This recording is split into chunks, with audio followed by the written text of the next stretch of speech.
Welcome back to theclinicaltrialsguru.com. Again, that website address for you, if you don't already know, is theclinicaltrialsguru.com.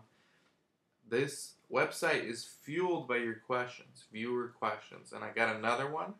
This one shall remain anonymous, as most of them are. So feel free to send your questions anonymously. I will not mention your name on the video. But this one is regarding PI oversight, and they also asked a follow-up question of how to get studies, particularly niche studies. So we're going to talk about that probably in another video. Today's video is going to be about PI oversight because it's a good topic. It's something that the FDA is really looking at. You want to look at my old interviews with Patrick Stone. He's a former FDA auditor turned consultant. He will tell you what the FDA is looking at. And PI oversight is a huge thing. So basically what PI oversight is pretty much what it sounds like. Every clinical trial is run by a PI, or a principal investigator. And this person is usually an MD. And this actually almost always an MD. And this person is in charge of making sure that everything at the site, from the site level, at the research clinic level, is run according to good clinical practice. He or she also needs to make sure that the protocol is being followed, that any protocol deviations are being reported, that adverse events are being reported. Basically, that the study is being run the right way, as per sponsor's request, as per the FDA requirements, and of course, as per the IRB requirements, which are in charge of safety. So PI oversight is a huge thing. I mean, in the past, you had doctors who would do studies. They would get studies under their name, and then they would just outsource everything to other people and just kind of come in and rubber stamp sign, and sometimes not even sign. Sometimes just have his or her sub-Is sign everything.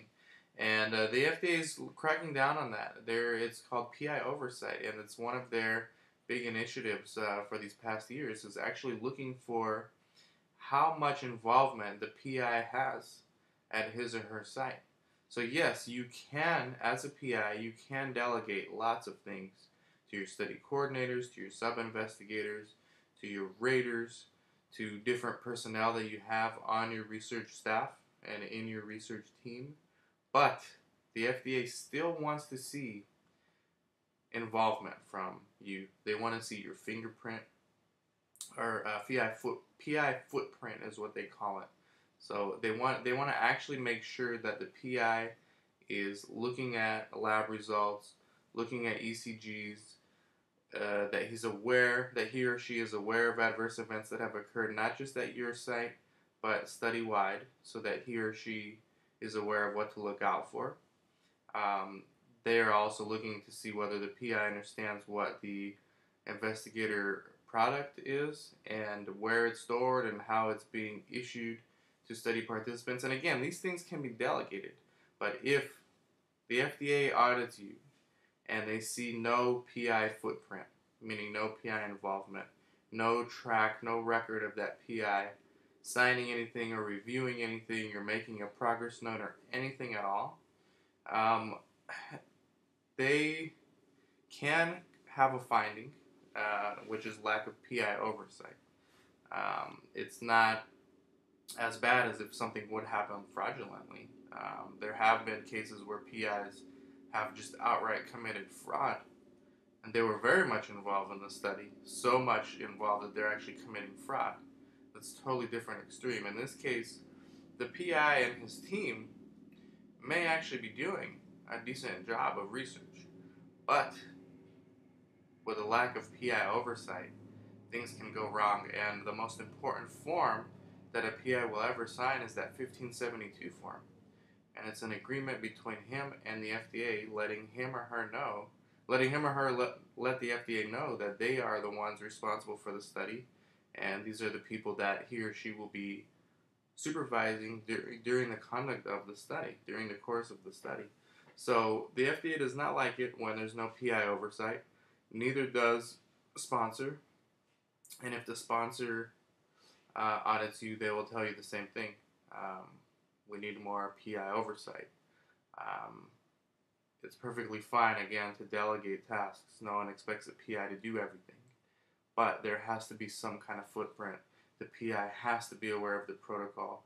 The PI has to understand what side effects to look out for, what adverse events to look out for, things like that. I mean, the PI must have a footprint on throughout the course of the study, and delegation is perfectly fine as long as the PI is supervising as per good clinical practice. So this is something I've seen in recent years, in the past 5 years, that has really changed, and the FDA really is taking an interest in this. So look out for it and make sure that your PI understands this and that he or she has enough oversight at your site and enough of a footprint to where if an audit happens, you'll be fine. You'll be covered. All right. Thank you very much. I want to give my Clinical Trial Guru producers a shout out. Sarah Elizabeth Siegler, Resolve Research Solutions, Accurate Clinical Trials, Erdhart Clinical Trials, PTNR, Patrick Stone, Darshan Kulkarni, Zymewire, Biopharm Systems, Mozio, South Coast Clinical Trials, and Breakthrough Clinical Trials. And if you want to be a clinical trial producer, just let me know. Dan at theclinicaltrialsguru.com, and also send your questions. You can send them to me, you can tell me your name, and I'll keep you anonymous if you want. Dan at theclinicaltrialsguru.com. Thank you very much.